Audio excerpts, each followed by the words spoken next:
Hafa Day and welcome to the Guam Congress Building. The Committee on Health, Land, Justice, and Culture is back from recess. Today is May 4th, 2022, and it is 6:12 p.m. In compliance with the Open Government Law, notices for this public hearing were published in the Guam Daily Post on Wednesday, April 27th, and again on Monday, May 2nd, 2022. Notices were also posted to the Government of Guam Public Notice portal, and this hearing is being live streamed via the Guam Legislature's YouTube channel. Notices were also disseminated via email to all senators and all main media broadcasting outlets. We're going to be following the same rules as were stated in this afternoon's hearing, which began at 1 p.m. And I would ask all individuals testifying to please state your name and any affiliation at the beginning so that would be transcribed into testimony. And if you can submit written testimony as well so that I can distribute it to the senators, that will also help us to accurately transcribe your testimony today.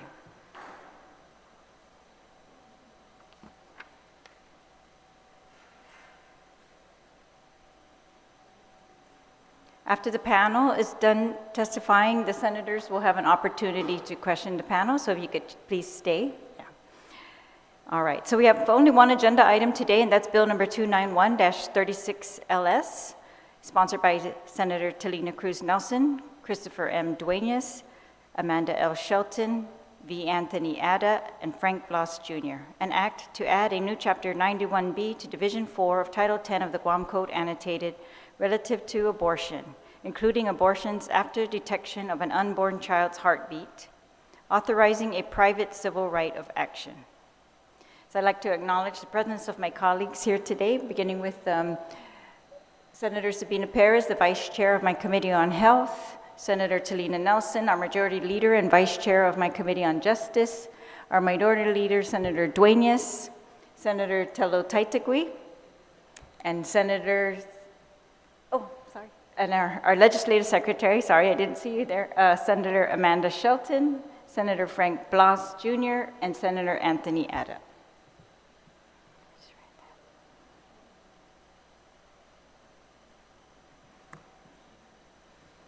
All right.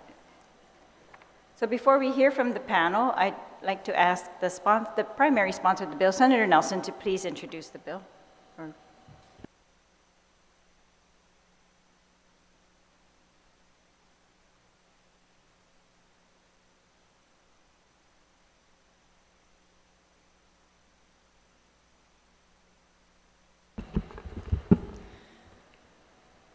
Thank you, Madam Speaker.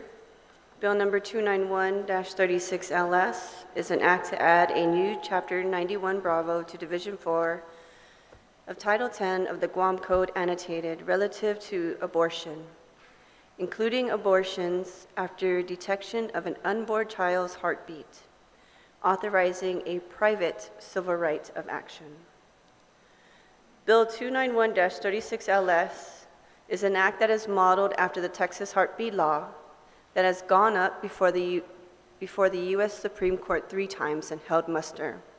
The Guam Heartbeat Act of 2022 seeks to ban abortions once a heartbeat can be detected during a sonogram or ultrasound. The Guam Heartbeat Act only allows private parties to file a civil action, not a criminal action, in either the Superior Court of Guam or the District Court of Guam against anyone that performs an abortion or induces an abortion. The minimum amount of monetary damages in such civil action is $10,000. The act does not allow any government officials or government employees to file a lawsuit. This leaves the decision into the hands of the people. No section or provision in the Guam Heartbeat Act imposes criminal sanctions or civil liability against a woman that has had an abortion. The only exceptions in which an abortion is allowed are when a mother's health can be impaired or if her life is at risk due to the pregnancy. I'd like to thank everyone that has come out today to give testimony, and I welcome all testimony given today. Thank you, Madam Speaker.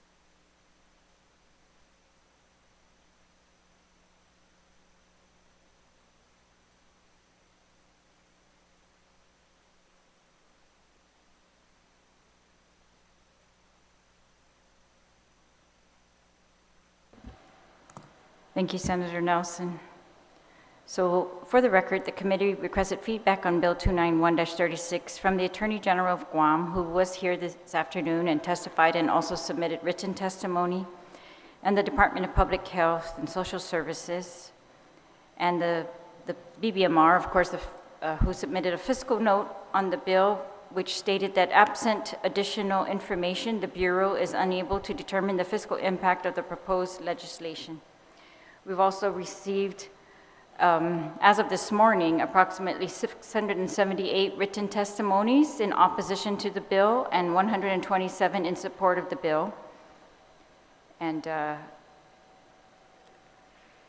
we are going to continue with testimonies tonight, and we are continuing again to receive testimony until, I believe I said May 9th, right? All right. So, that's fiscal note. All right, so we will begin with the panel. Wait, I had a copy of it. Just a second.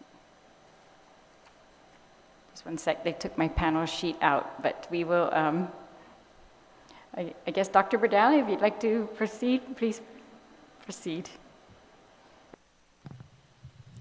Good evening, Speaker Terlaje, senators of the 36th Guam Legislature. My name is Dr. Annie Bradalio. I'm a board-certified physician who's been practicing obstetrics and gynecology for the past 28 years here on Guam. I come this evening to speak against Bill 291 and to articulate my objections in the context of women's health care. I would like to share some statements that were filed in opposition to the Texas Heartbeat bill by multiple, or a coalition of multiple healthcare colleges, including the American College of Obstetrics and Gynecology, the American Medical Association, the American College of Physicians, the multiple medical agencies. Abortion is a safe medical procedure that is an essential component of comprehensive reproductive health care. The patient-physician relationship is paramount to providing safe, high-quality care, and that relationship should be free from legislative interference that has no basis in medical evidence. The ability to counsel patients honestly, without judgment, and confidentially, based on the patient's best interests and the best availability of scientific evidence, is a core principle of medical ethics. Bill 291 threatens this relationship by restricting the free flow of accurate and scientific information and counseling about abortion. It delegitimizes medical care by trying to force clinicians to withhold medically indicated information for fear of professional and civil liability. It intrudes directly into the patient-doctor relationship and undermines trust that is essential to safe, evidence-based, ethical care. As physicians, we are focused on protecting the health and lives of patients for whom we provide care. Without question, abortion can be medically necessary. The science of medicine is not subjective, and a strongly held personal belief should never outweigh scientific evidence, override standards of medical care, or drive policy that puts a person's health and life at risk. Inevitable abortions or severely preterm deliveries are some of the more common conditions that can occur unplanned during a pregnancy, where the fetus either will be too premature to be viable outside the uterus, or their prematurity and subsequent morbidity can be an unreasonable burden to bear. This bill will require either waiting until the fetus dies in utero or the patient's life is in danger to administer medications to induce delivery. No woman should have this decision made by legislators who barely understand the consequences unless you've been through such a tragic experience. There is no right or wrong choice in these instances. In these instances, traditionally the choice is the woman's.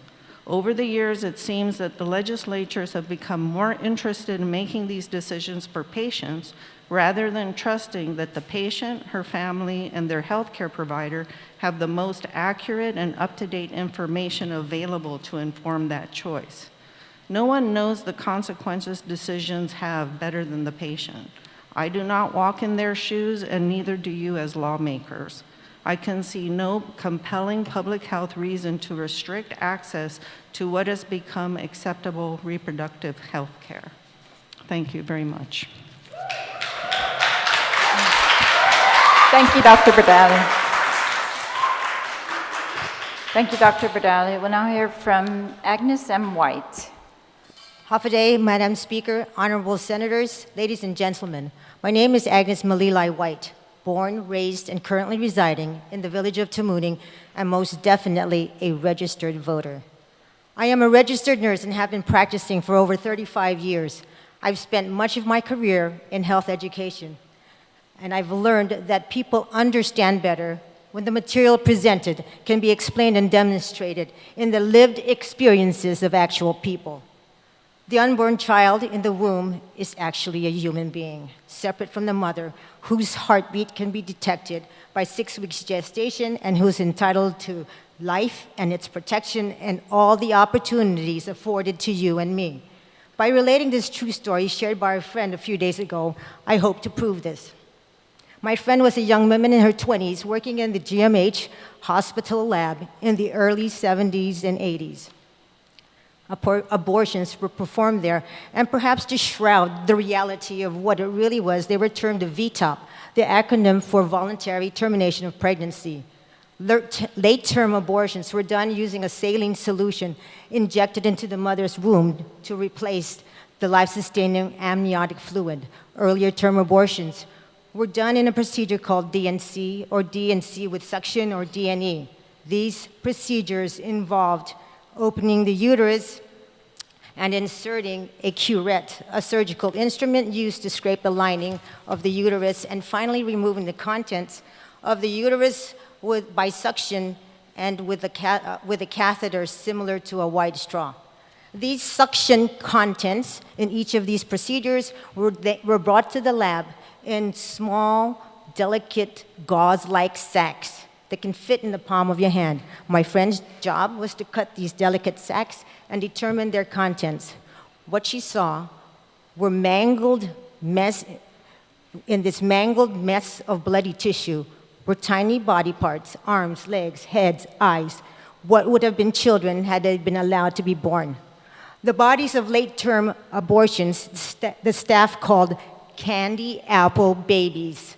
You see, saline abortions inject a saline solution into the womb of the mother, and the saline solution burns the delicate skin of the fetus.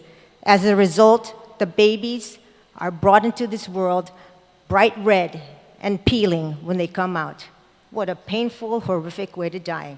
Some were even old enough to fit in a mason jar. That isn't even the worst she witnessed. She tells me the most poignant one she had the day the operating nurse brought in a petri dish.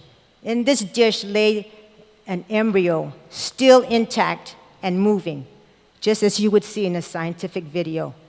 Aggie, it was alive, she told me, and I knew it couldn't survive outside the mother's womb. I just got some water and baptized it in the name of the Father, Son, and the Holy Spirit. Amen. I told my friend, you did right. She knew, and all the lab personnel and probably the whole hospital knew, that these were children who were being terminated. Instead of being brought into the world wrapped in a cozy warm blanket, they were given to its mother instead of being brought into the world wrapped in a cozy blanket and given to its mother, they were wrapped in sterile gauze and delivered to the laboratory for proper extermination and exposal. What more evidence do we need to affirm the humanity of the fetus? I have more from my mother, who worked in the hospital for almost 40 years, Pilar Malilai, but that will have to wait because of time constraints. Senators, I plead with you to vote yes on Bill 291-36 and continue to vote so till it becomes the law of what we call our home, the island of Guam. Si Jules Masi. Situs Masi, Dr. Malilay, please refrain from any commentary, those who are watching this from the balcony. Thank you.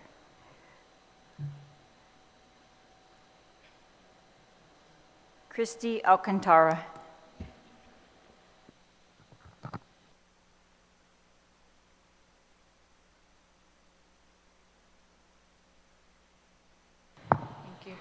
Good evening, Madam Speaker and dear Senators and ladies and gentlemen. I am Christy Alcantara, the resident of Tamuning, and I'm a teacher by profession. I am here to support Bill 291-36, the Heartbeat Bill. I'm sorry. I just couldn't understand you. If you could just repeat again, what by profession? And just I am a teacher. Okay, thank you. Thank you very much. Please, yeah, or if you want to start again, I'm sorry to interrupt. All right. Okay, thank you. I often notice that many of my students have bought the lie that unless women are allowed the choice to keep their babies or to get an abortion, then they are being oppressed. That true empowerment lies in having the courage and will to go to an actual abortionist or a teleabortion specialist and have their baby sucked out, dismembered, or poisoned. Nothing can be farther from the truth. Wouldn't true empowerment mean having the moral courage to do the right and good thing? Shouldn't true empowerment mean to hold on to life and not give it up? I wonder always when I see and hear some of my former students fight for the so-called right of a woman to abort her child, what made them think that to be able to kill one's own child is to be an empowered woman? What really is empowering about being able to kill a child?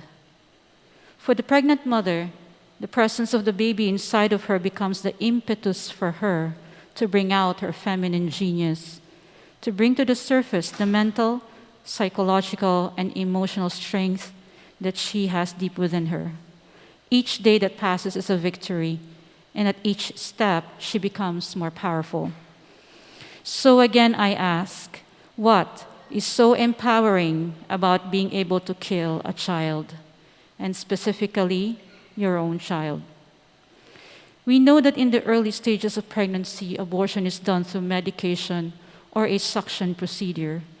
In both instances, the baby's tube that attaches him or her to his or her mother's baby is severed. He or she, now dead, is expelled from his or her mother's womb. I surmise that the absence of a visibly seen dead body or severed baby body parts may make abortion in this early stage acceptable to some. However, we know, as a scientific and biological fact, that any doctor can say, without any need for any consensus among experts of fields of study outside of biology, that a new human is formed from the moment of conception. That which was severed from the mother's uterus, thus killed violently and expelled from her body, is a human being. And what is so empowering about being able to do that? Yes, you can insist that the woman has a right to choose to do with her body what she wants. But just like any other right, should that not have any limits?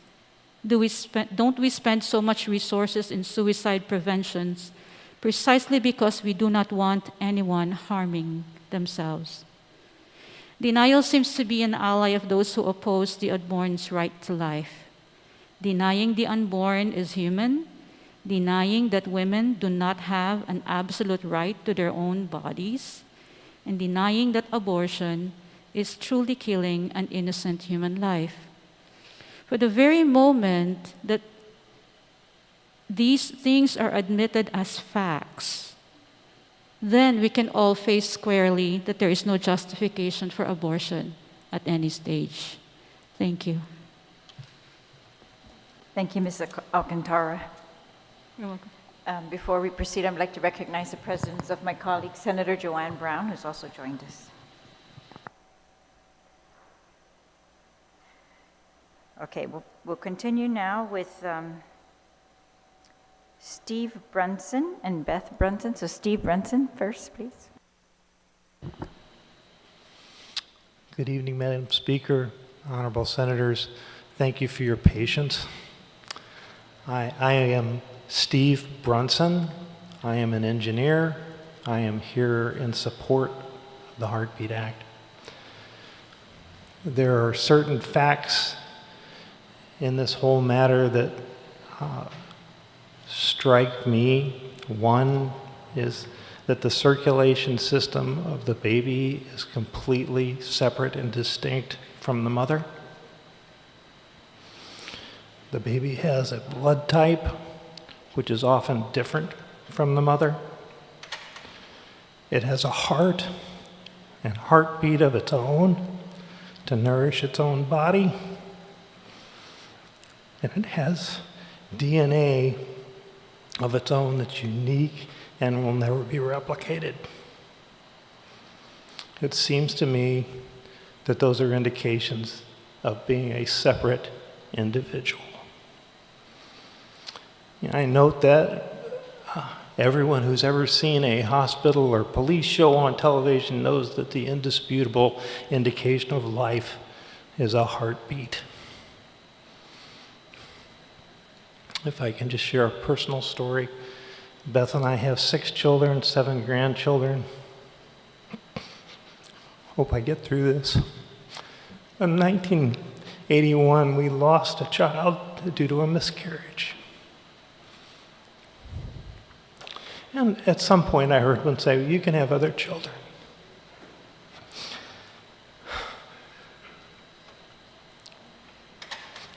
But I just wanted that child, that one unique individual child that was lost to us and irreplaceable. So I just thank you for hearing me and just ask that you would seriously consider supporting this bill. Thank you. Thank you, Mr. Brunson. Beth Brunson? Okay, have a day, Madam Speaker, honorable senators, ladies and gentlemen. I'm here on behalf of the Heartbeat Act. My name is Beth Brunson, and I'm a registered voter in Mangwang Totomaiti. I volunteered at pregnancy centers both in the States and on our beautiful island of Guam for the past 15 years. Many have claimed that once a woman has had a positive pregnancy test and decided to keep the baby, she's left on her own to figure out what to do next. Having volunteered at pregnancy centers, I know that support can be found there. At pregnancy centers, we not only do a pregnancy test, but take time to talk to each of our clients regarding their lives and their goals. We show the woman using medically approved brochures what her baby looks like and is capable of at that point in her pregnancy. If a woman is pregnant, we offer free limited ultrasound so she and possibly someone who supports her can see the separate little beating heart. Prenatal classes and parenting classes are offered to the mom and to the support person. As she goes through the classes, she's not only getting an education about her pregnancy, but also how to care for her newborn. She can obtain supplies that she will need for her baby, as well as referrals to other organizations that might be able to help her. These parenting classes continue through the baby's first year of life. We're available to talk with the mom as she goes through her pregnancy and after. We also know some moms will choose adoption, and we're able to get the help she will need. We care deeply for the life of this woman who she is carrying. We care for the baby, and we care for the precious woman that's carrying the baby. Our love is founded on the love God has given us for each other. Closing, I'd like to share a story. At a pregnancy center stateside, a young woman and her boyfriend came to talk to us about their options. The young man had already decided this was not the best time for them to have a baby since they were both very young. After talking to them for a while, we asked them if we could do a sonogram and show them the baby. They agreed, and the sonographer was available to do the ultrasound. As the couple gazed at the screen, the tiny, beating little heart came into view, and tears streamed down their faces, and the young father softly said, "I almost killed my baby." Today, with the help of the Pregnancy Center and many others who come alongside them, they have a beautiful son. So I'm asking to please help us save our little ones who cannot speak for themselves, and please to vote yes on the heartbeat bill. Thank you, Mrs. Brunson. Jennifer Miner? Jennifer Miner?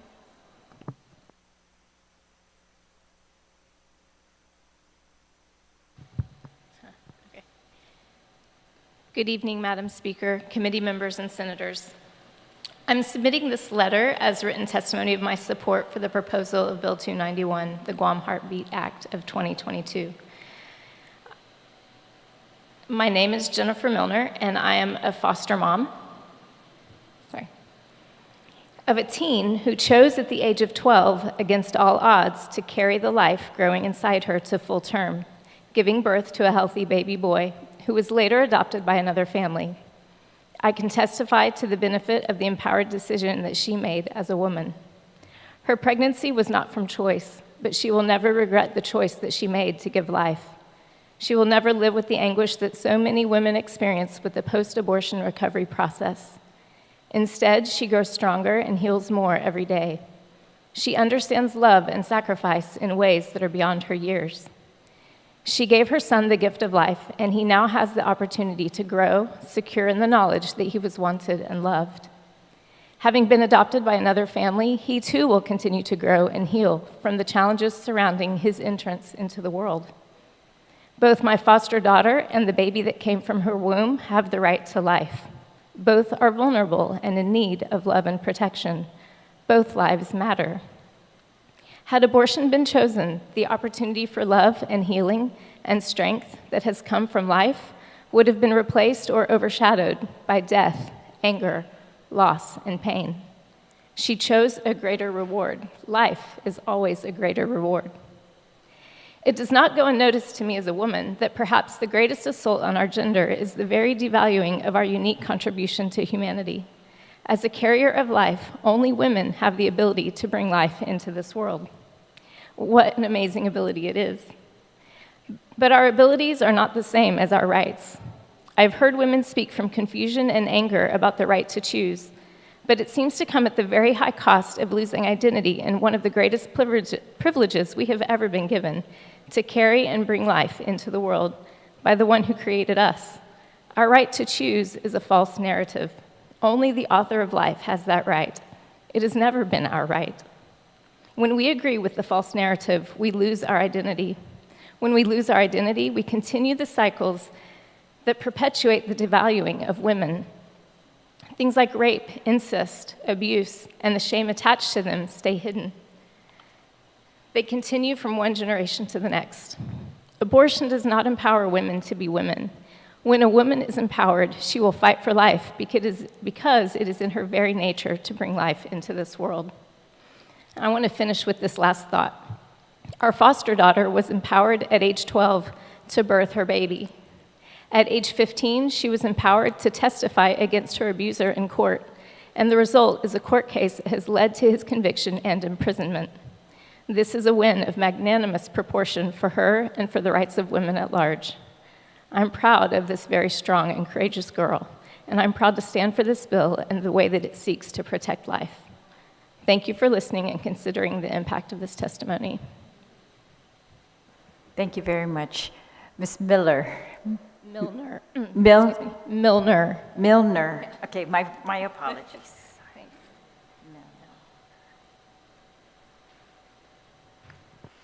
All right, then Michael Milner. Dear Madam Speaker, committee members, and senators, my name is Mike Milner. For the last 25 years, I've had the privilege of working alongside the homeless community in the United Kingdom, Oklahoma City, and now here on Guam. And I've had the privilege of spending time with many people who found themselves in vulnerable positions. I'm joining with my wife today in submitting this letter as written testimony of my support for the proposal of Bill 291-36, the Guam Heartbeat Act of 2022. I am a foster parent and a pastor who supports the decision to choose life. My experience as a foster dad, alongside Jennifer and her testimony as a foster mom, continues to show this commitment. The experience of our foster daughter shows love, strength, courage, and hope, and can be available for anyone who finds themselves at a crossroads of such a difficult decision. Thank you for listening and considering the impact of this support. Thank you, Pastor Milner.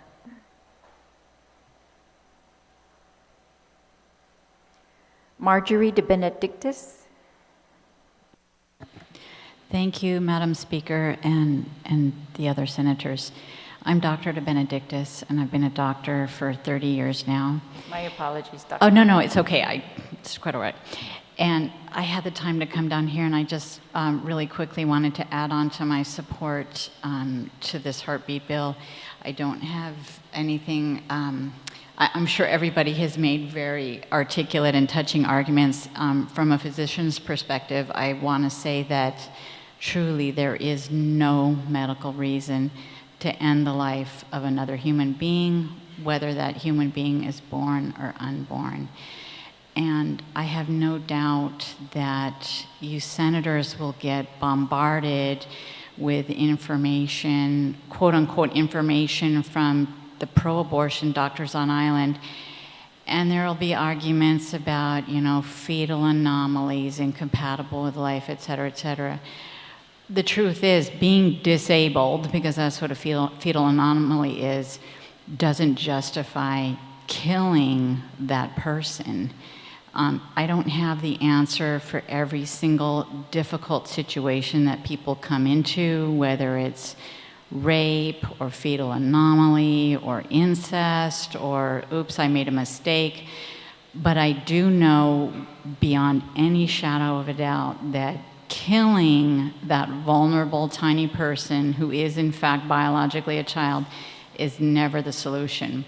And if Guam embraces the idea that abortion will advance us socially and increase the status and power of women, all it's going to do is rot our culture from within. And that's my testimony. Thank you. Thank you, Doctor.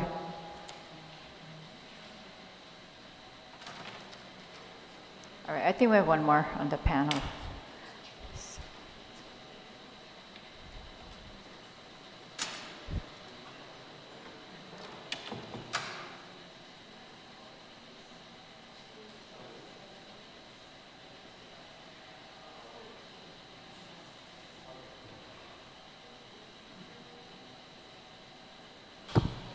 Start? All right, so on our list it says Dr. Mariana Cook-Hun. Half a day, yes, I will be testifying on behalf of Dr. Mariana. Since the announcement of the Guam Heartbeat Act of 2022, there have been numerous articles in opposition and in favor of the bill, including a recent op-ed that claimed there is no medical justification for abortion. I want to respectfully and professionally disagree with that statement. I urge lawmakers to look closely at this bill and be aware of the implication it has to destroy the patient-doctor private relationship and remove a woman's right to make decisions about her health care. As a family practice physician specializing in women's health and obstetrics, I see pregnant women and manage pregnancy complications every day. The fact is, there are situations in pregnancy where abortion is a medically indicated option to protect the life of a mother.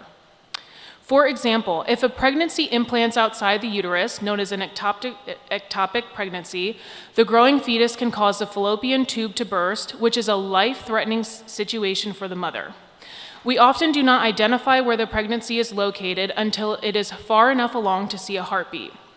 Supporters of Bill 291 claim that it allows abortion for this type of situation, but how will the protected health records be shared when a complaint is made? Providers may be hesitant to manage an ectopic pregnancy as they usually would fear that they will be attacked by essentially anyone in the community for performing an abortion on a fetus with a heartbeat. A woman with a ruptured ectopic can bleed internally and die. With this bill, she has no choice. There are other situations where a fetus has genetic or anatomical anomalies that will not allow it to survive outside the womb. In these situations, a woman has the choice of termination at an earlier gestation, or she can carry the pregnancy as long as it survives, then delivers either a dead fetus or one that will die soon after birth. With this bill, she has no choice. There are also women in our island community of reproductive age who have medical conditions that make carrying a pregnancy very dangerous to their health, such as heart conditions and advanced renal failure. For these women, prevention through birth control is highly recommended, but in the event of an unplanned pregnancy, termination is an option in order to protect the mother's life. With this bill, she has no choice. Bills like this are coined pro-life and focus on giving a voice to the unborn child who has no voice. But this is at the cost of silencing the mother who becomes a voiceless vessel for this sacred life. What about her life? No woman chooses to terminate lightly, and no one is pro-abortion. As a provider in women's health, I am trained to offer women choices to make the best decision for themselves and their families. Women deserve to continue to have this freedom of choice, which would be taken away by Bill 291. The decisions anyone makes about their bodies and their health should be kept private. The doctor-patient confidentiality is a right all people deserve, and it should not be jeopardized by law or by politics. And to say something so definitive as there is never a medical indication for termination is wrong. Obstetrics and pregnancy care have so many moving parts and factors that go into our medical decision-making.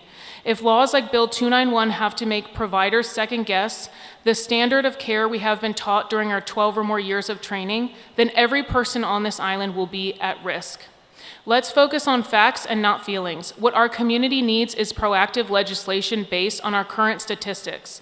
We need more focus on prevention education about safe sex and birth control, as Guam has one of the highest incidences of gonorrhea and chlamydia infections in the nation.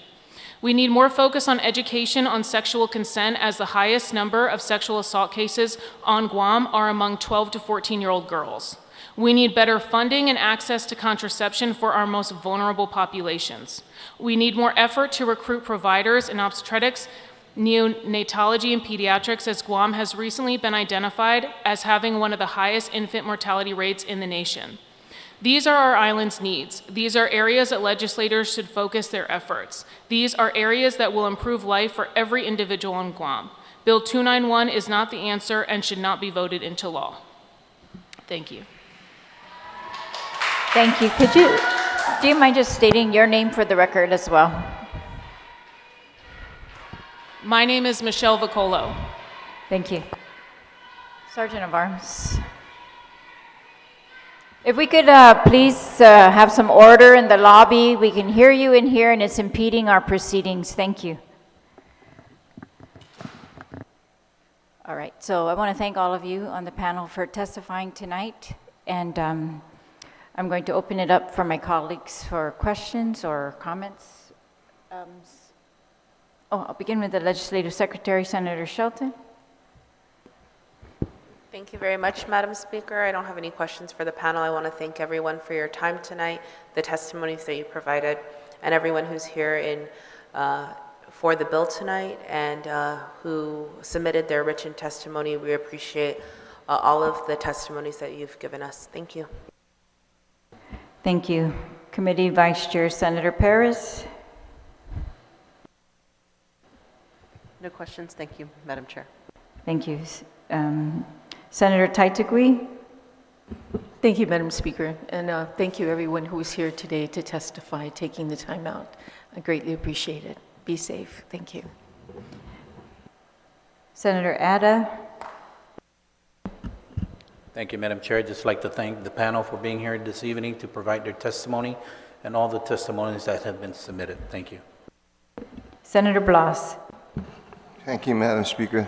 Likewise, I just want to thank the panel for your testimony. All those who testified today, thank you very much for your testimony, either for or against. Thank you. Our minority leader, Senator Dueñas.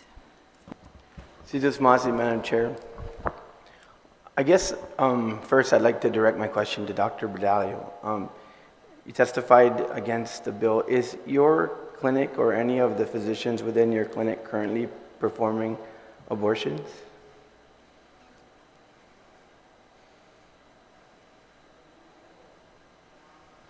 No, not that I know of.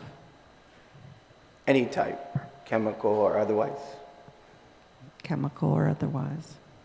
Okay, thank you.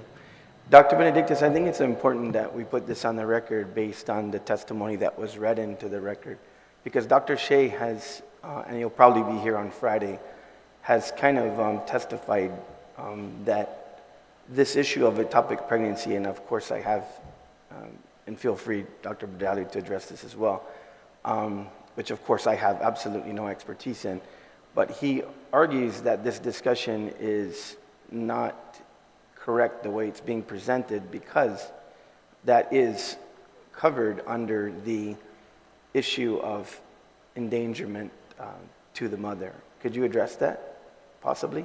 Dr. Benedictus? Yes.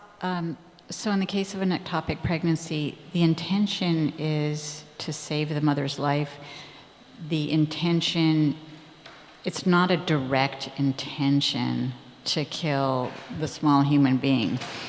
But it's one of those instances where, yeah, technically you're killing the human being to save the mother's life, but that's not the immediate intention.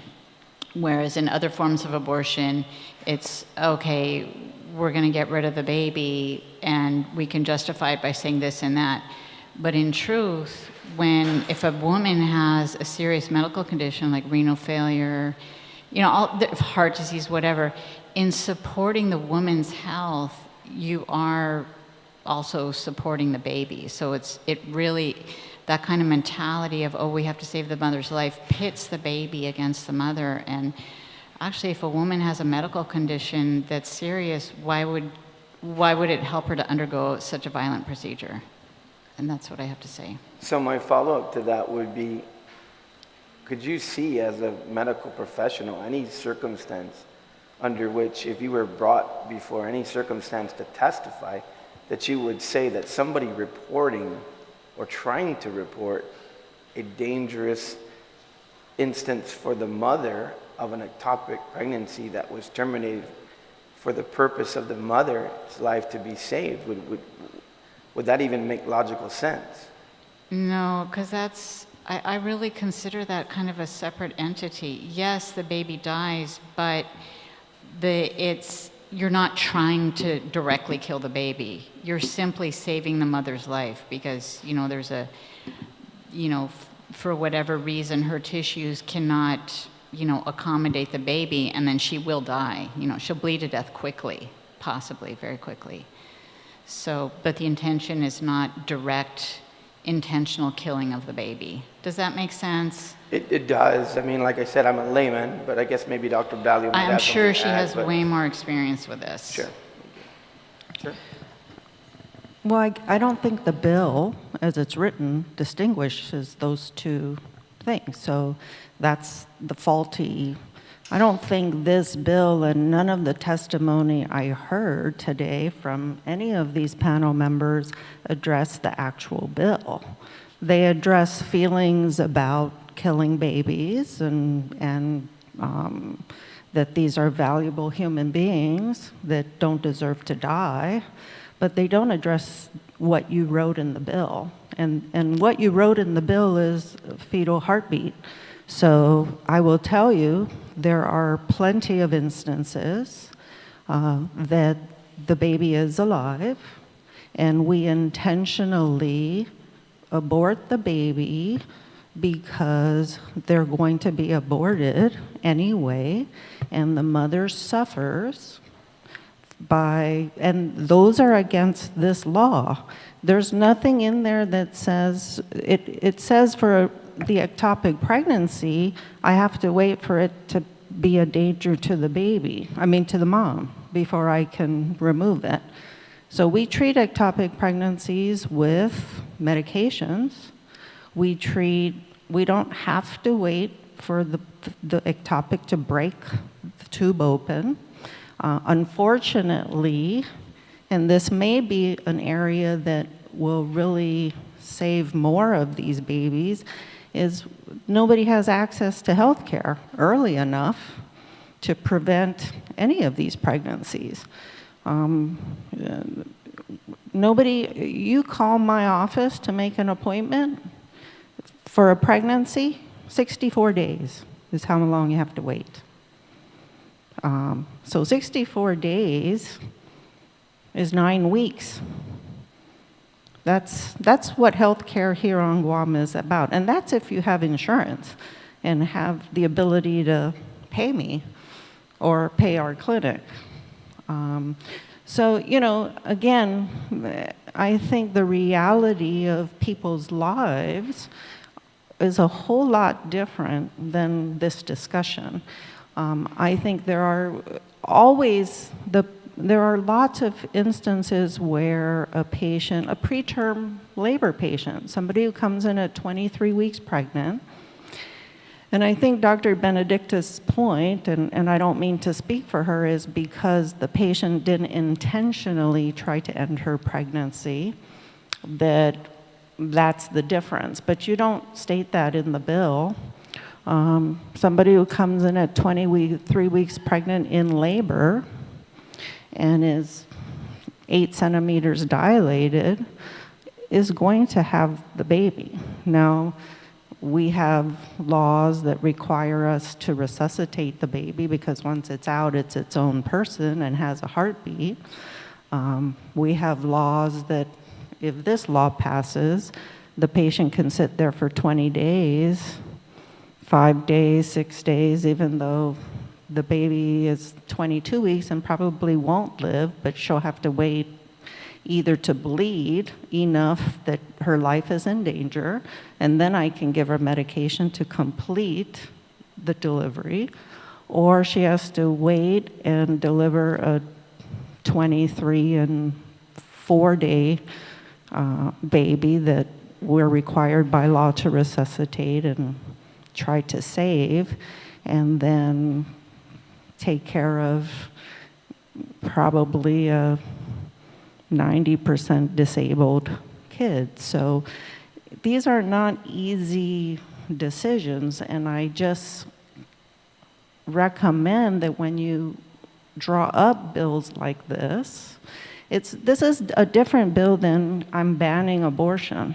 This is so poorly written that there's so many instances, and I think Senator Frank Blas earlier today in one of his questions said, well, it gives you 6 weeks. What happens before 6 weeks? But again, most of the people on this panel have testified that they think life begins at conception. So that makes some of our best available birth control, like intrauterine devices. He asked, why couldn't you do something after the rape? Well, yeah, Plan B. Those would be illegal if we accepted that it's our job to consider life begins at conception, and after that, so this gives us a 2-week, actually a 2-week grace period, Senator Blas, because most women have to miss a period before they even think that they might be pregnant, and many women, their periods are not very regular, so it could be 5 or 6 weeks before they even think to take a pregnancy test. And again, we're speaking from a very privileged, that's if you have $25 to go buy a pregnancy test. Maybe you have to wait till your paycheck comes, or your family can give you $25 to go buy a pregnancy test.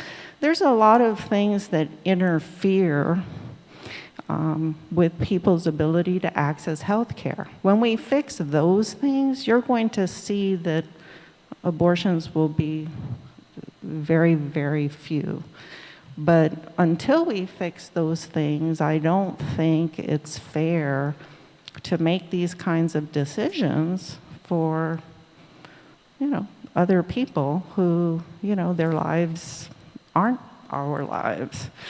And I think that's after 50 years of a practice in this community that allowed it, to take it away is a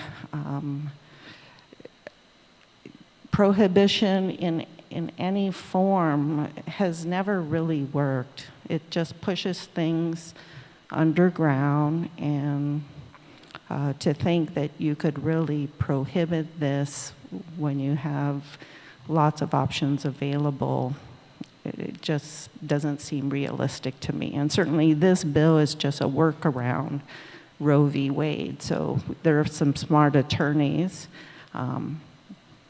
and Roe v. Wade will be overturned, it sounds like, in June. So it's going to come back to this body and this community, and there's a lot more support for not regulating this kind of thing. So. Yeah, the law is of the land, if that happens, is that abortion is illegal. That's already been established by the Attorney General. So that is going to be an issue. Anyways, there will be further medical testimony. I accept that. But also, I would just like to state for the record, if in fact the life of the mother is not clearly defined in this law, which we believe it is, it can be amended.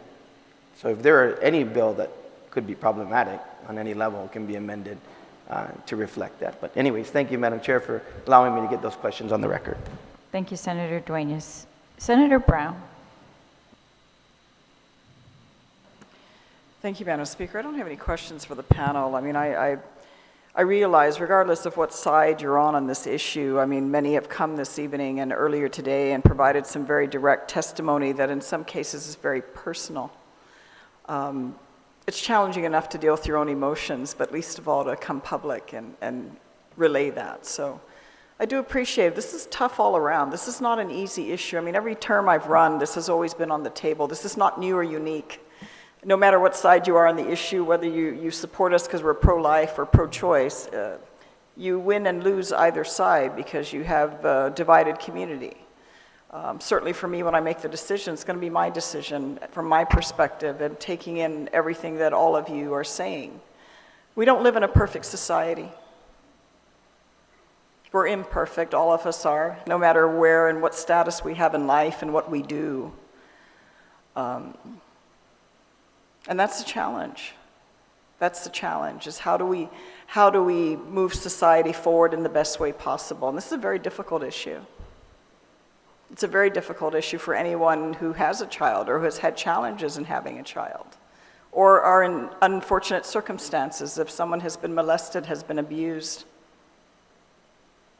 and they have to live with that abuse on them, especially children that can't protect themselves. It's a tough decision. I don't know that, this is the reward of being in elective office when you have to make these challenging decisions. Ultimately, things will work their way out. This community will come and let us know what their majority, irrelevant of us. We're temporary. But ultimately, it does require you to think deeply.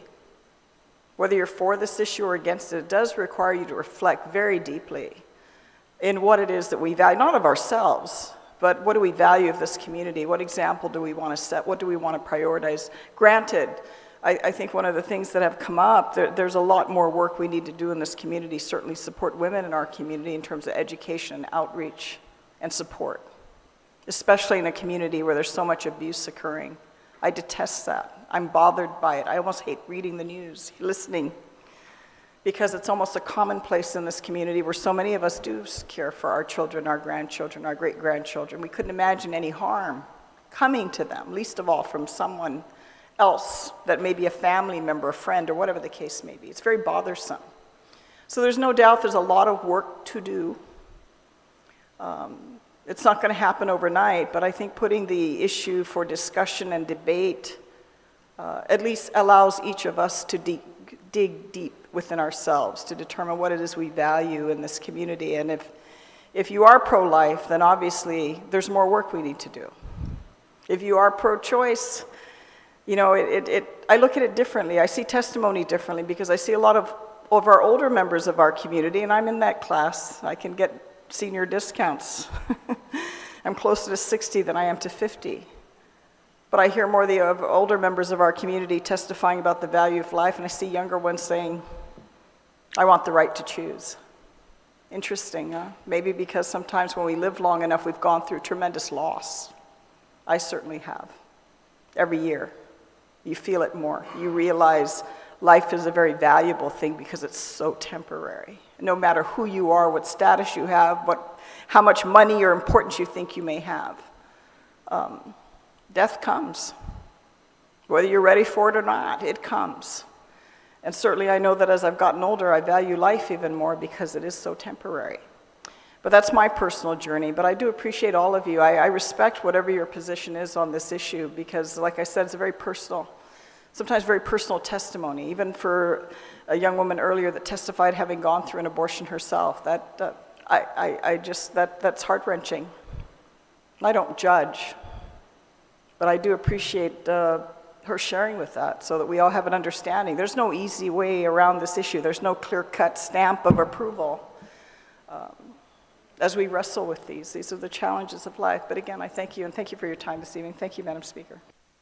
Thank you, Senator Brown. I see Senator Moylan has also joined us. Senator Moylan. Thank you, Madam Chair. Thank you to the panel that has participated and those panels that participated earlier. The information shared for or against is always important to myself and my colleagues as we hear the voice of the people. As a legislature body, we produce the bills and then we have public hearings for this main purpose. Then we take that information back to digest and to reevaluate what we had to do. But this is the House of the People, and that you came with the inspiration to let us hear your voice. I truly appreciate it. And with the further review as this bill processes through the system, the committee, of course, will hear much more information as well and take everything under close consideration, as each one of your testimonies are so important for us to deeply understand what we need to do that's right for the people of Guam. So I thank you so much for your testimonies. Thank you, Madam Chair. Thank you, Senator Moylan. I wanted to ask a question. Ms. Bocola, if you still have the testimony available, we didn't have that one printed, but so Dr. Mariana Cook's testimony, did she specify what type of medicine she practices? I believe she is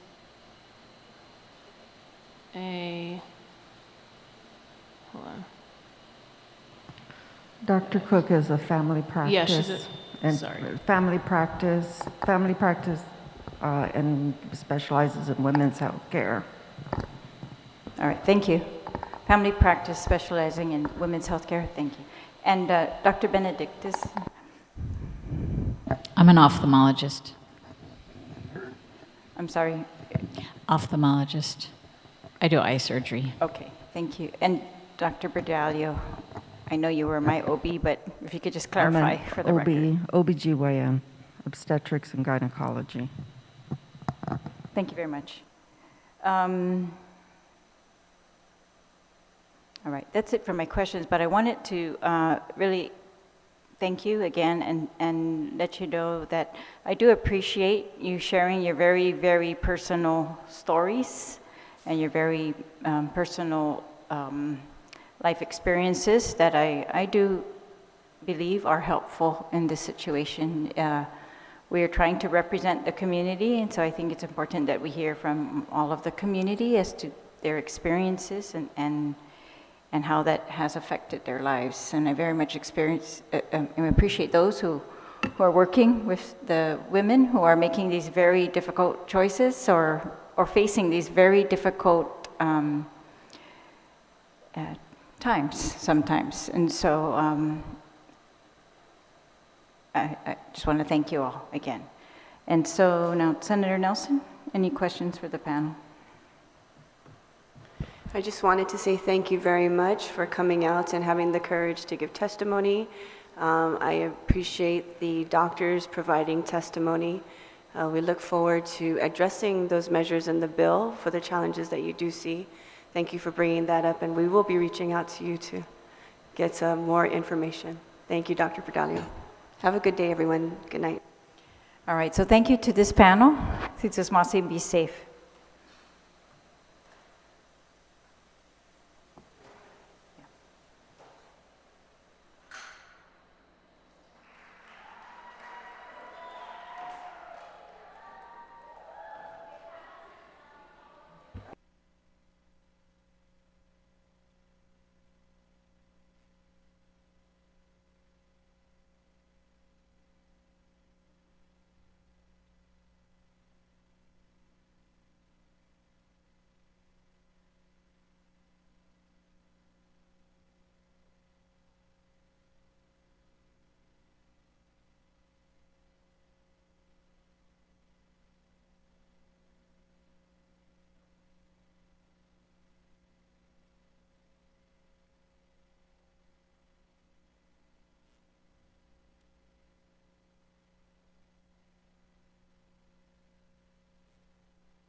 All right.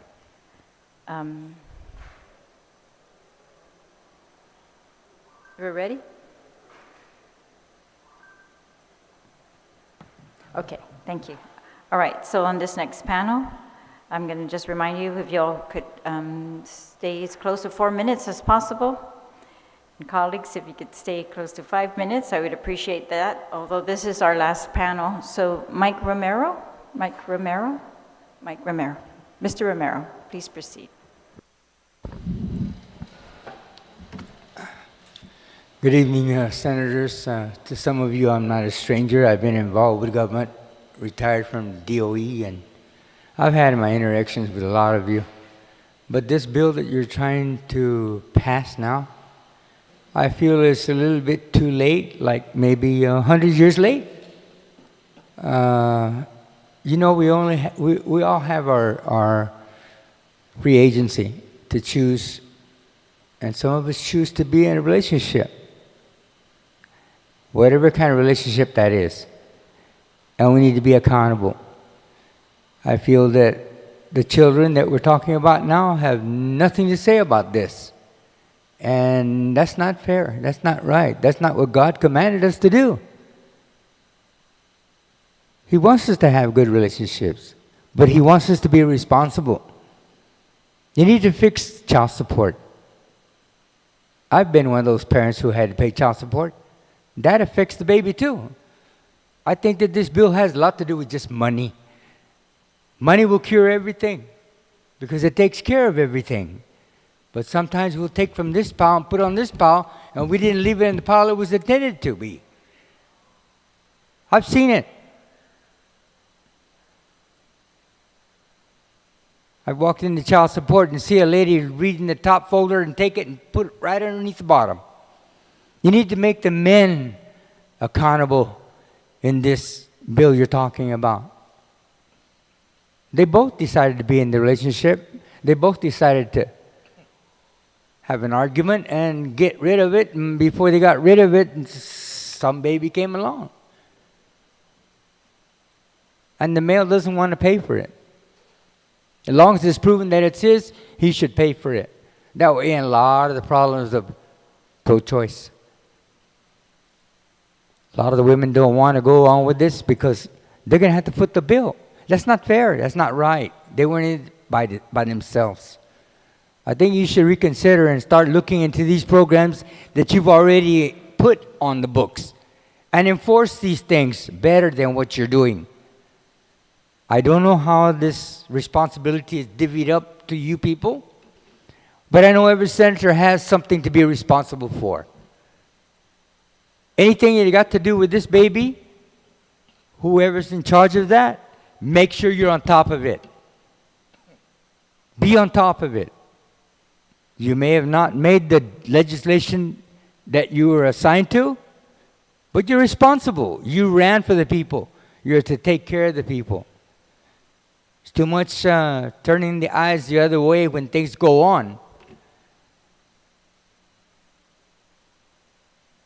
I've seen it. I've struggled with it. But I came out ahead. Why? Because I knew what I was talking about and I had the evidence. I never pick a fight, but I never run away from one. The legislation needs to be more strict with those agencies who have something to do with this. You're not enforcing it. You pass all the laws you want, but you never enforce it. You know, when I got here the first time on this island, I'm Mexican-American. It was 1966, and there was no drug laws at all. Look it up in your records. When I came back in 81, there's plenty. But it didn't do anything. No one's enforcing it. You need to have those departments who are responsible for the legislation that you want to perform. They need to be accountable.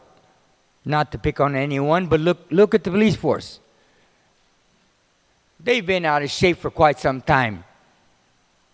Still, I haven't heard anything about any reform, any improvements. Who's in charge? Oh, that's all military exercises we got to do, and we can't stop eating at the restaurants, in the vehicles. You know your time to eat. Make preparations, but then again, you as legislatures allow this thing to happen by either saying it's okay or turning the other way. But please, if you really want to pass this law, fix what's before that you have set to guide this. And then maybe the change of acceptance will be better. Thank you. Thank you, Mr. Romero. Mr. Kenneth Puliafico. Just a second. Turn on your microphone, please. Is that done? Okay. Hello, my name is Kenneth Puliafico. I'm a scientist by training, but I'm here to speak to you not as a scientist, but as a concerned citizen and taxpayer. As you all have seen in the news, currently our inflation rate for this month was 7.4%. Our GDP in Guam, the per capita income, is $37,000. That's about half of the US average. According to the US Department of Agriculture, to raise a child to 18 years old, if they were born in 2022, is about $272,000. So, as you realize, not everyone has that just sitting in the bank. I certainly don't. This bill will let residents turn against each other for financial gain.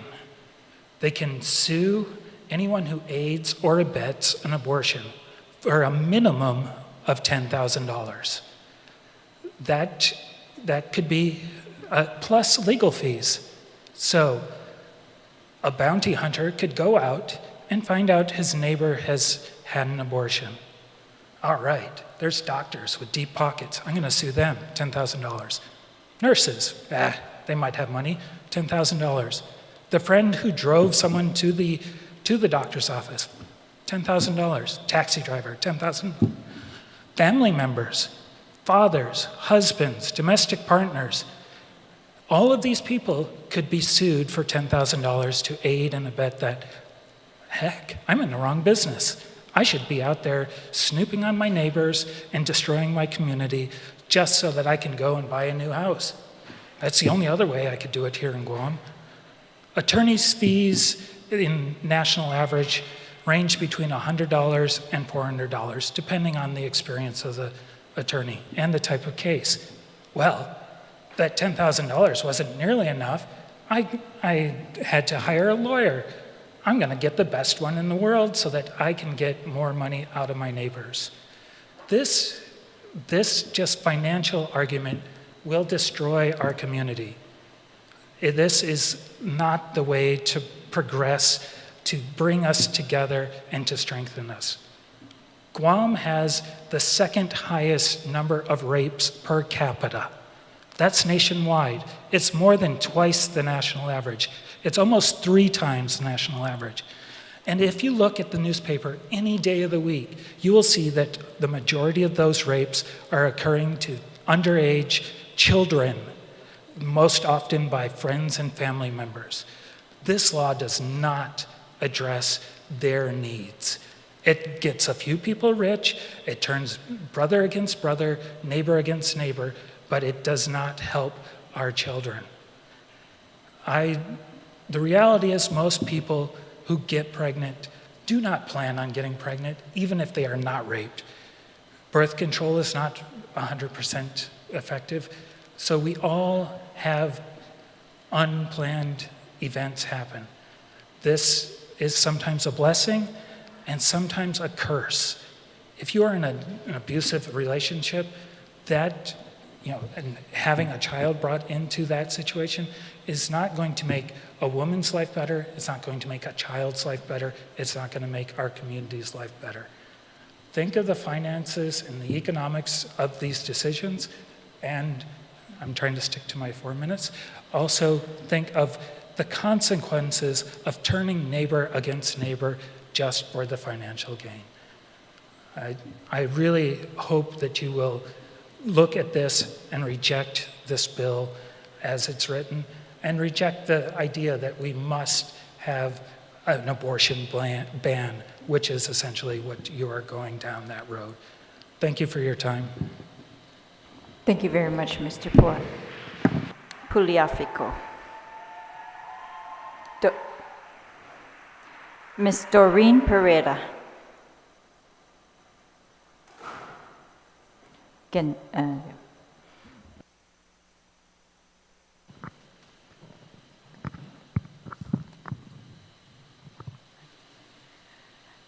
Good evening, Madam Chair and honorable legislators from the 36th Guam Legislature. Greetings.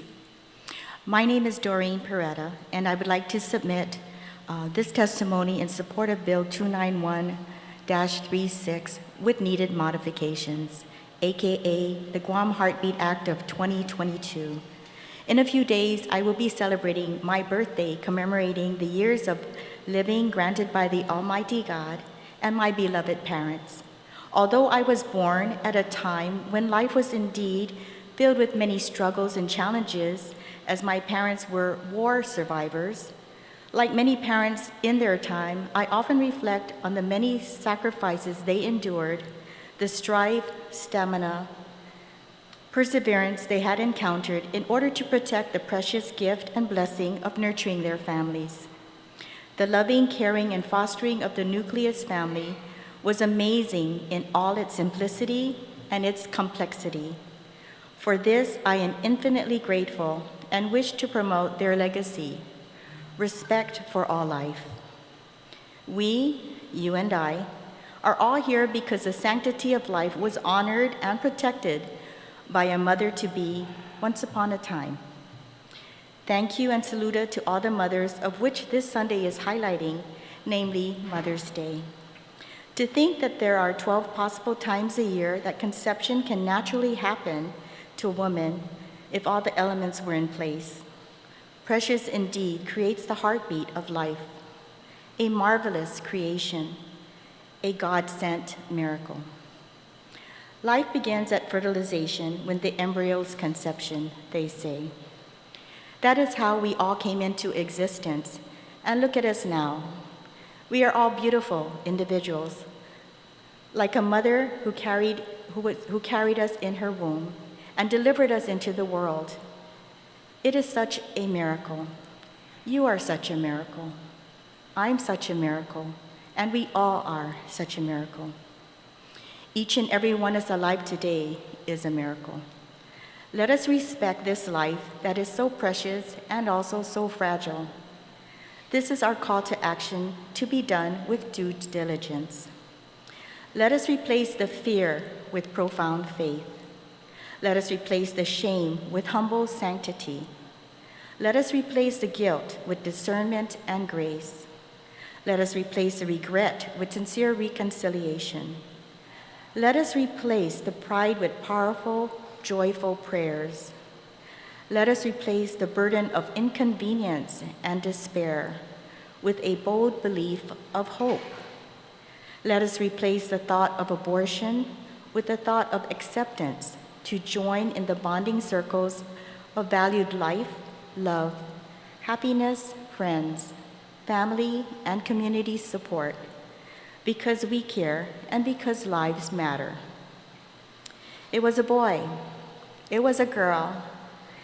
There were 2 heartbeats, 3 heartbeats. It was you. It was me.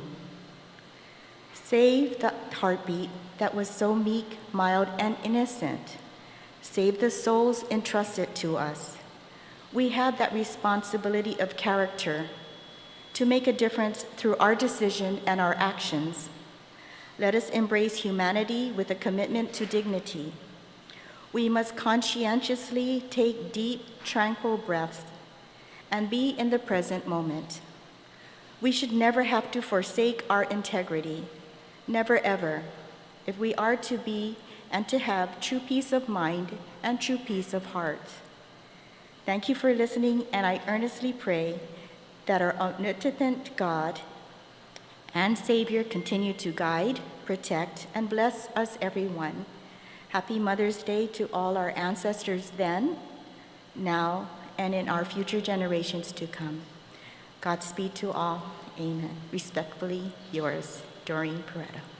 Thank you. Thank you, Ms. Peretta, and happy Mother's Day. Mr. Don Etkerling.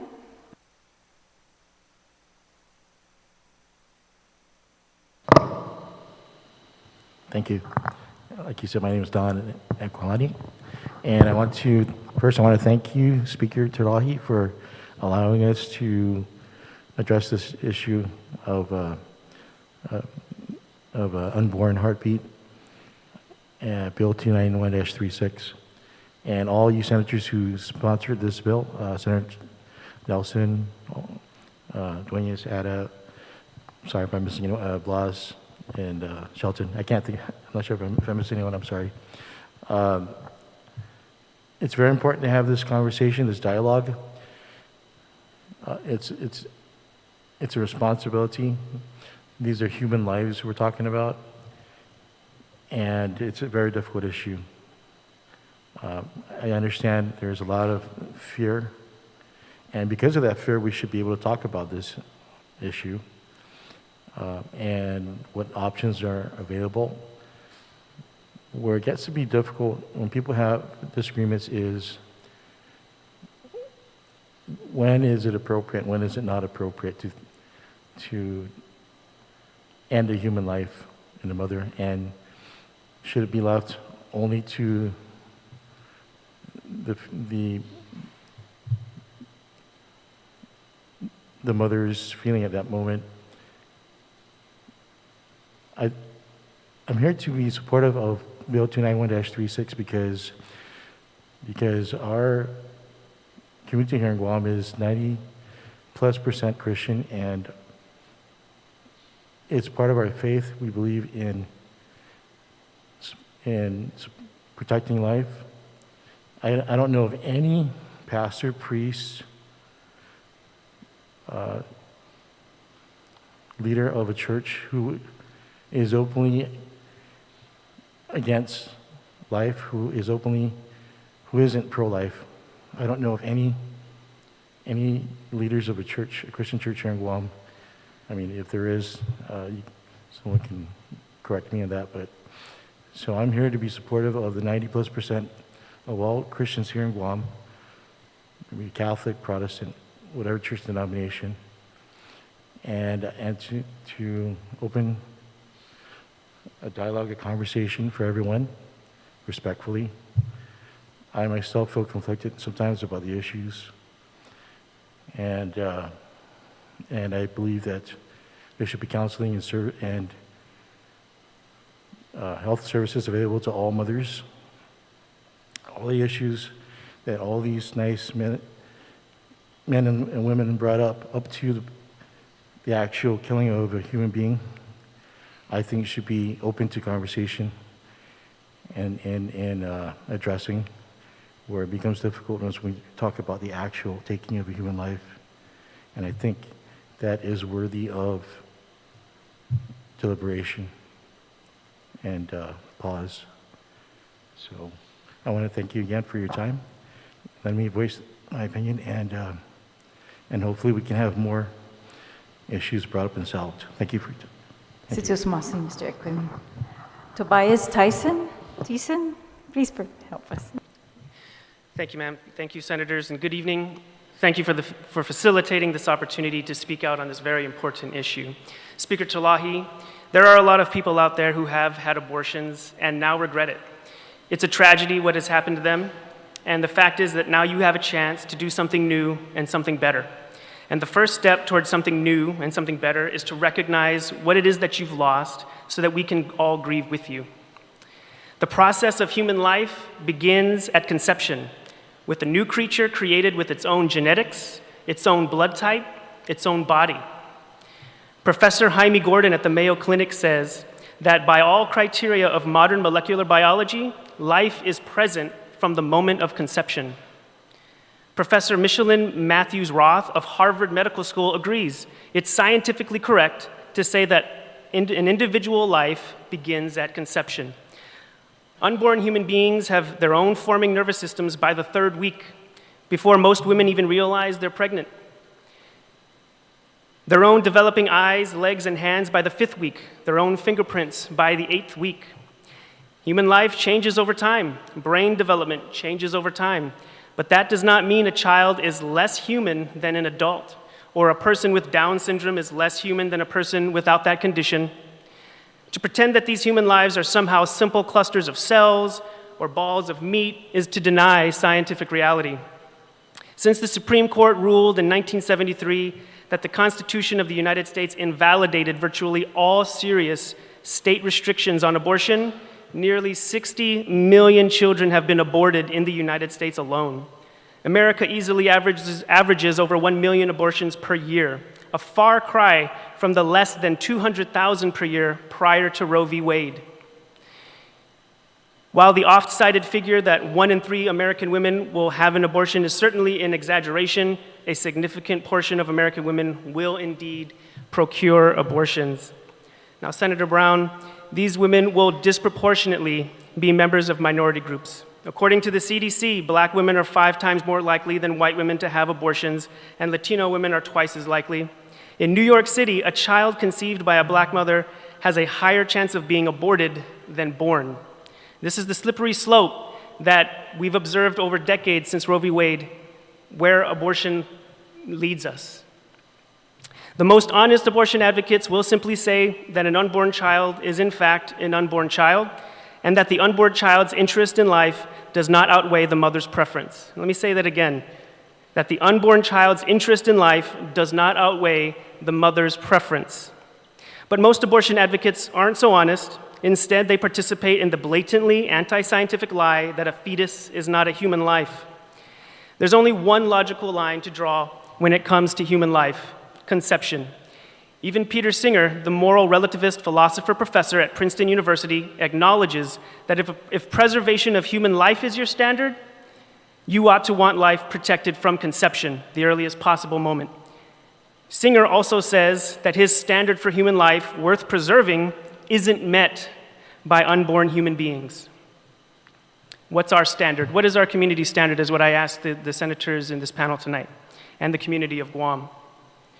When it comes to the necessity for abortion, advocates usually attempt to shift the discussion from elective abortion to cases of medical necessity or to cases of rape and incest.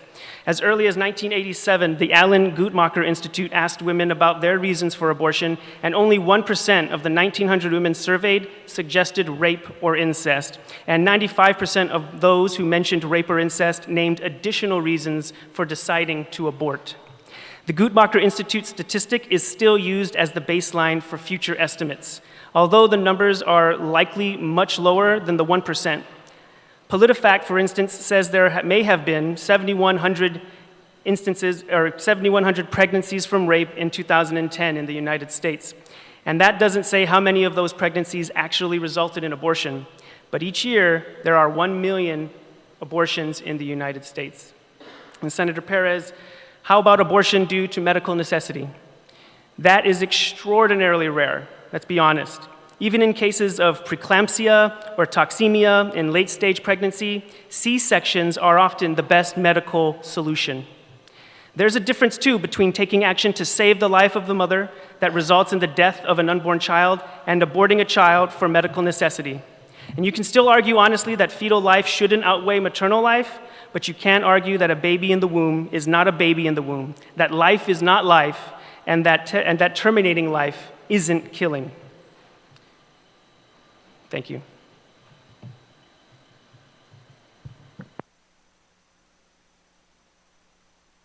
Thank you very much. Could you please state your name for the record? Tobias Tyson. Tyson. Thank you, Mr. Tyson. All right, colleagues, we have one more person. If they could bring that person in. Oh, whoops.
While we're waiting,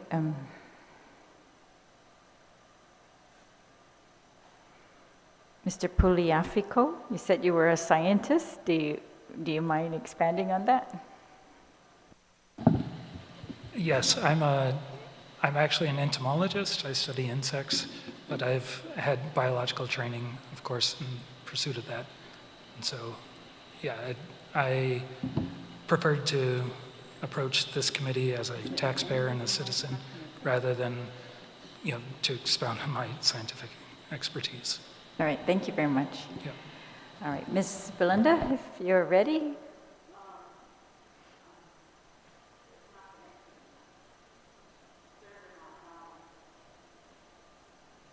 You need to connect to Wi-Fi?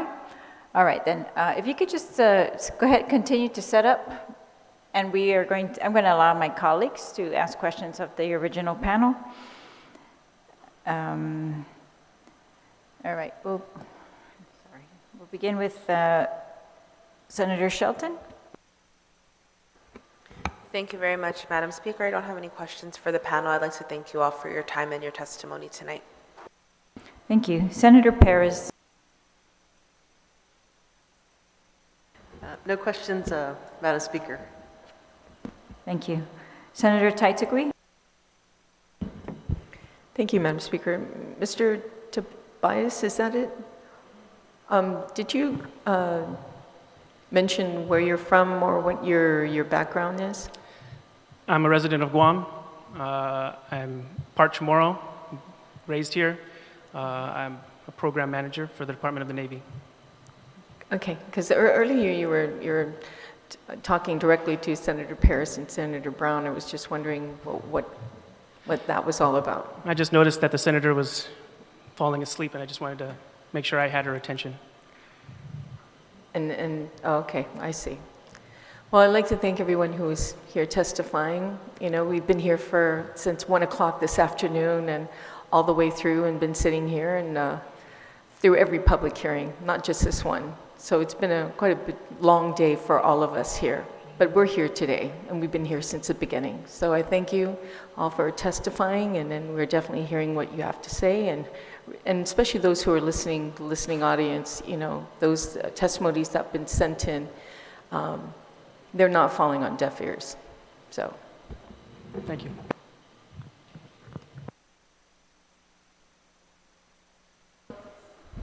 Thank you, Senator. Senator Ada? Thank you, Madam Speaker, Madam Chair.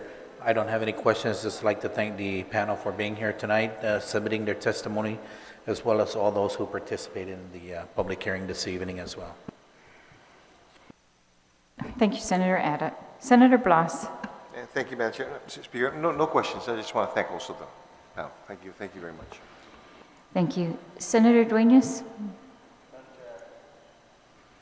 Senator Brown? Thank you, Madam Speaker. Since I'm here, I'm listening. Sorry you would interpret me as sleeping, but I've only been here for like 8 or 9 hours listening to public testimony since 9 this morning. I heard your comments quite clearly, as I did for everyone else in the panel earlier and earlier today.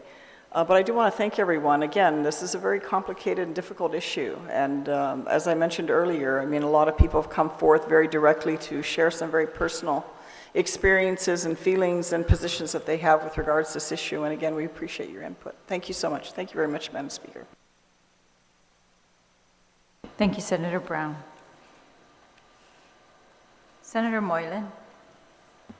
Appreciate the panel's comments. I have no questions, Madam Chair. Thank you, Senator. For my questions, I'd like to ask, especially Mr. Tyson, or all of you, if you could submit your testimony in writing, I'd appreciate that, so I can make sure it's transcribed accurately.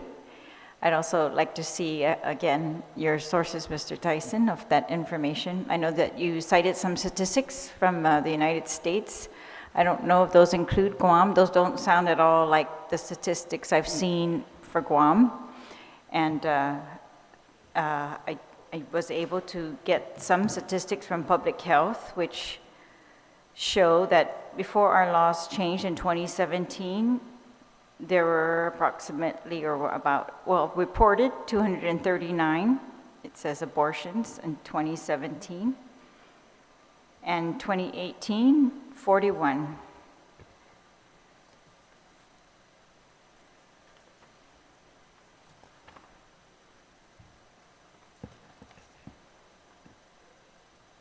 In 2019, the reports show 0. 2020, the reports show 0. 2021, the reports show 6. That's as far as the reports go right now. All right, and then again, just thank you all for your testimony, and I very much appreciate it. Senator Nelson.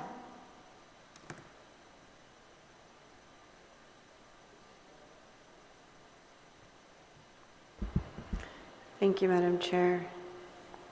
I'd like to also, if it's possible, Madam Chair, request Mr. Kenneth Puliafico. Is that how you pronounce your name? Yes, that's fine. Okay. Can you please also include your testimony for the references on the statistics that you, where you found your statistics, the reference for that you mentioned on the rape cases and so forth? Certainly. Most of that was local publications. Thank you. And thank you very much. I believe we have one more waiting to give testimony, Madam Chair, so I think she's ready to give the testimony now. Well, when she gives her testimony, I'll be... Oh, are you going to release them? Okay. I don't have any questions for the panel right now. Thank you very much, and have a good night. Thank you for coming out. Thank you. Thank you very much. Oh, I'm sorry. Can I? Okay. Madam Chair, yes, can I just? I'm going to allow Madam her Chair, to can you just ask one question of Mr. Thiessen? Oh, sure. Were you finished with the testimony that you were giving? I only had a few more paragraphs just to drive home the main point. Can you just finish? Yes, ma'am. Does a biological mother owe any duty to the life growing inside her? This is a philosophical question, very different from the one posed by pro-choice advocates, who simply claim that unborn life should be treated as an invader. The termination of human life in the womb, that is what abortion is. The termination of human life in the womb. Abortion is a tragedy. It's a tragedy for mothers. It's a tragedy for fathers.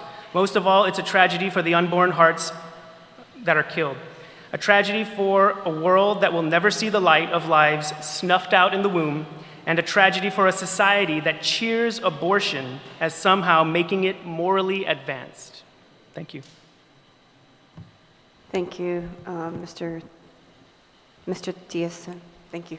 Thank you, Madam Speaker. Tyson, right? Tyson. Mr. Tyson. All right, thank you very much. So I would like to protest. He had already exceeded his time by several minutes, and being allowed to have additional time to give additional testimony is unfair to the other panel members, myself included. I curtailed my... Were you cut off in your testimony? I curtailed my testimony in Go ahead reference and to... Go ahead and finish. And in respect Yeah, for all sure. of you. Absolutely. I appreciate that. I very much appreciate your abiding by the limitations, the guidelines that were set. Unfortunately, we have also not unfortunately, but we also have allowed senators to ask questions of the panel, so they can use their 5 minutes however they see fit. Thank you. Thank you. I don't mind. If you could please state your name for the record. And Madam Chair, if it's in all fairness, I know I didn't exceed my 5 minutes. I'd like to that's give what I Mr. said. I used your 5 minutes. Prolifico also a part of my time. There was about 2 minutes or so left. Okay, thank you. Thank you. The one thing that I did not reach is, according to the local paper, the Guam PDN, nearly 450 children are in foster care. That means they are unwanted children here in Guam. We are desperately in need of foster parents, and some of the people who have testified earlier have said they were foster parents. Yet this bill does not support people to take pregnancies to full term, nor does any bill in any legislative docket here. I'm just saying that having unwanted pregnancies leads to consequences for our society, for our community, and those costs have to be bared by the community. I appreciate your allowing me to add to the testimony. Thank you very much, Mr. Puliafico, and I very much appreciate that. All right, Belinda Sniden, if you're ready, please proceed. Buenas and half-a-day Speaker Therese, Terlaje, Senator Telena, Cruz, Nelson, Senator Christopher, Dueñas, and all the senators who are present during this public hearing and the community of Guam. My name is Belinda Snyder. I am a former educator and counselor.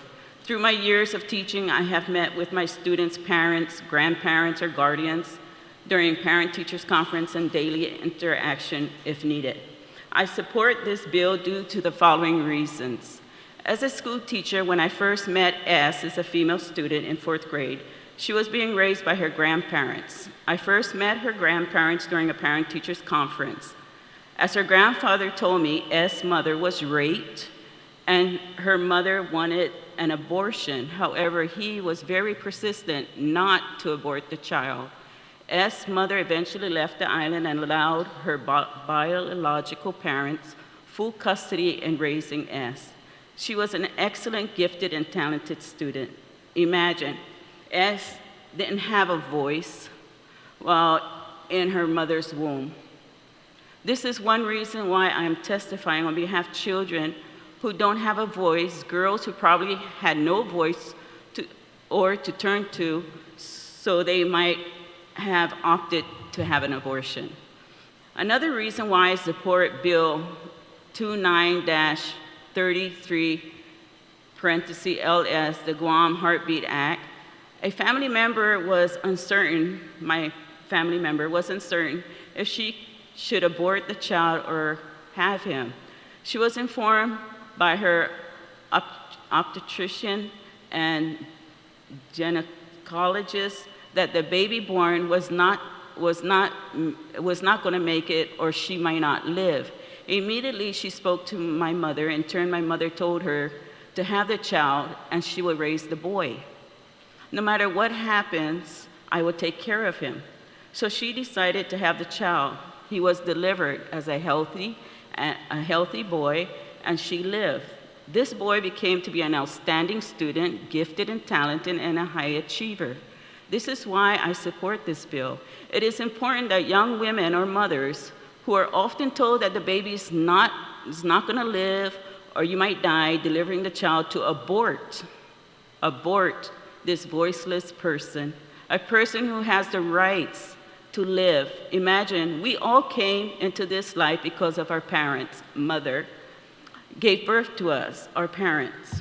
I'm speaking to everyone here, everyone on the panel, every senator, Governor Lulian Guerrero, Lieutenant Governor Josh Tenorio, and everyone. We all should be given the right to live. My nephew has grown to be an adult, finishing college, doing good for himself. I am proud that my mother took the stance of pro-life. She made sure that he was not to be aborted, no matter what. She took care of him, and she did until he was 14 years old. Then he moved back to his parents' house. I believe no one has the right to take another human life. Life starts at conception. Abortion violates rational moral principles. It is a negative emotional action from one's act of wrongness. I would like the following to be added to this bill. To confirm if a woman is pregnant, the first test is the urine pregnancy test, UPT. Then more testing such as blood testing and a sonogram. Therefore, in Bill number 29-36 LS, insert add to Section 1, page 1, legislative findings and intent after demonstrating that from conception and early infants in the womb. Number 2, Section 92B, 102, page 3, definitions to include from conception to prenatal period. Number 3, Section 91B, 103, page 4, to include a physician, a gynecologist must perform the following to detect pregnancy: a urine pregnancy test, UPT, blood testing, and a sonogram. This will further detect the woman if the woman is pregnant, right? The above should be included to better understand that pregnancy spans to the end of life, begins from conception to prenatal period in accordance with the Public Medical Center PMC 3854993. There will be no gaps in determining if the woman is pregnant or not, which won't cause future liability to a woman or a physician false pregnancy. This is to protect the woman as well, so she will not be fined or imprisoned for abortion or false pregnancy. Tests are needed to ensure a woman is pregnant. No loopholes to abort as well. Number 4, Section 91B, 104, page 5, item B, to include that pregnant women should be seen by 3 doctors prior to an exception for medical emergency. No loopholes for abortion. As I mentioned in my testimony, my nephew almost aborted due to medical emergency, yet the doctor was wrong to even suggest an abortion. My family and I like to say we are blessed to have my nephew. He was given to us by grace of God, a healthy baby boy when delivered. As quoted from the abortion statistic, All American Life League indicated about 186 abortions per 1,000 lives birth United States abortion, 1 abortion every 37 seconds. 13.5 abortions. Ms. Snyder, if you could wrap it up. Okay. Abortions ages from women age 15 to 44. Drugs that induce the cause of abortion alarming to children killed by chemical. 14 million chemical abortions occurred in the USA every year. Income 2019 to 2022 year non-government clinic income is $370.4 million, and that's a year. These clinics that do these abortions. The All-American Life legal objective is to restore respect for human life in America. We must. Guam is where American Day begins. Proclaim the truth that every man and woman is uniquely created in the image and likeness of God and deserves respect from the first moment of biological development. Personhood of the child in the womb, we must be consistent in our actions and our message. We must ensure educational and legislative efforts do not contradict or undermine the moral truth that all human beings are deserving of equal protection. Coordinate with churches, local groups, efforts to recognize the, I'm almost done, personhood of the child in the womb. Work to establish social policies, work to protect the weak and vulnerable members with the family against the threat of mercy killing, and pray for the wisdom and compassion to properly comfort, care for, and dissuade those considering suicide. Because some young girls, they commit suicide when they know they're pregnant. A worthy goal of all these objectives in the notification of the amendment of the United States Constitution that protects all innocent human beings from the first moment of biological development without exception. In closing to my testimony, Psalms 127:3, behold, children are a heritage from the Lord, the fruit of the womb a reward. Thank you for allowing me to submit my testimony. I can only pray and ask for the grace of God to protect us all, including the voiceless. And I hope every senator votes in favor of this bill. Jesus Masi. Jesus Masi, Ms. Snyder. All right, if there's, I'm going to ask my colleagues if there's any questions for Ms. Snyder's, Senator Shelton, Senator Perez. No questions, but thank you. Thank you, Belinda. You're welcome. Senator Teitzigui, No, thank you. Thank you, Madam Speaker. Senator Ada, No questions, just thank you, ma'am, for your testimony tonight. Senator Blas, Likewise, ma'am. No questions. Thank you, ma'am. Senator Dueñas, Senator Brown, No questions, Madam Speaker. Thank you. Senator Moylan. Thank you. All right. Belinda, could you please submit your testimony in writing to Yes, us? ma'am. Because I appreciate that you're suggesting amendments to the bill. So those are, I want to make sure I get those correct as well. So if we could get that in writing, that would be very helpful. I was also told by your chief of staff that I can email it. Yes, Okay. that's a perfect way to submit it. Thank you. Okay, thank you. Senator Nelson. Thank you, Mrs. Snyder, for your testimony. I just wanted to ask that we get it written down, your written testimony, so that we can see the amendments that you have suggested or recommended. You're Thank welcome. you very much. You're very welcome. Again, thank you again to this panel. And there being no additional individuals to present further testimony, the committee will recess this public hearing and reconvene on Friday, May 6, 2022 at 1 p.m. to receive further testimony on Bill 291-36 LS. All testimonies from today's public hearing can be found at senatorterlajeguam.com. And pending submission of the committee report, when the entire report will be posted on the legislature's website. You can submit written testimony to my email at senatorterlajeguam@gmail.com or by hand delivery here at the Congress building. Again, si tus mas y todos, thank you to my colleagues for being here with us this evening. And this public hearing is now recessed. The time is 8 o'clock p.m. Si Dios masi and be safe.